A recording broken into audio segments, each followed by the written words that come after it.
هتاخدي 1,000,000 جنيه من جوزك كل شهر لما تعملي الوصفه دي لشعرك. افضل وصفه بتطول الشعر وتنعمه وكمان تطريه.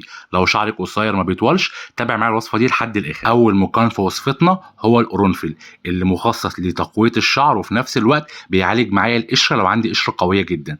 تاني مكون معايا هو الروزميري او اسمه اكليل الجبل، وده اللي هيبقى مخصص معايا لتقويه الانبات السريع للشعرايه وفي نفس الوقت يمنع معايا التساقط اللي بيجيلك على طول، وهيعالج معايا البصيله بشكل قوي جدا.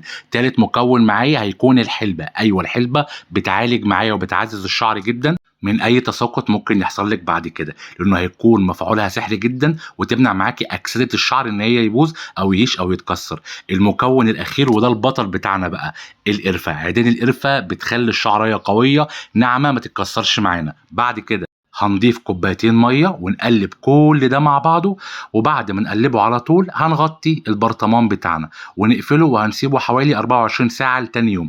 ايوه بدون غليان خالص. بعد كده هنصفيه كله في ازازه. تمام، هنقلب طبعا كل المكونات مع بعض. بعد كده هنصفيه في ازازه فاضيه ببخاخ هنستخدمها داخل فروه الشعر لتعزيز نمو الشعر، وكمان هنعمل زي مساج خفيف كده يوم ويوم لا، ويفضل يكون قبل الشاور ب4 ساعات. وبعد ما نبخ في شعرنا ونسيب المكون ده 4 ساعات على شعرنا هنغسل شعرنا بحمام كريم يكون جودته كويسه او حاجه مستورده شعرنا وقت الشاور، ونمنع خالص الشامبو.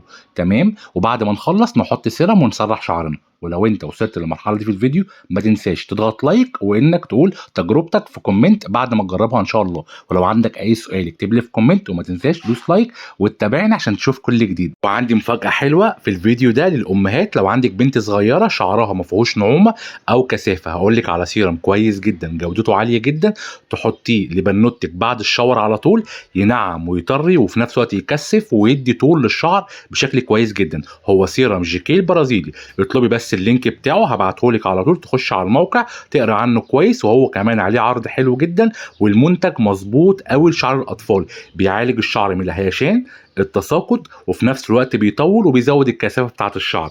منتج كويس وكواليته كويسه وكمان مضمون جدا، وكمان في تجارب لعملاء كتير قوي جربوه. منتج مخصص للاطفال وكمان الكبار. لو حابه تطلبيه كل عليك تطلبي اللينك بتاعه، ابعت لك اللينك تخش تطلبه على طول. ومادام وصلت معايا لحد هنا احب اقول لك ان انا بحبك قوي وبشكرك جدا انك بتتابعني، وانت فعلا شخص من الناس المهمين عندي جدا جدا. ما تنساش اوعى ما تكونش عملت لايك، اوعى ما تكونش كتبت لي كومنت بدعوه حلوه كده منك، ولو في عندك اي سؤال اكتب لي على طول هرد عليك. ويلا سلام عليكم وباي باي.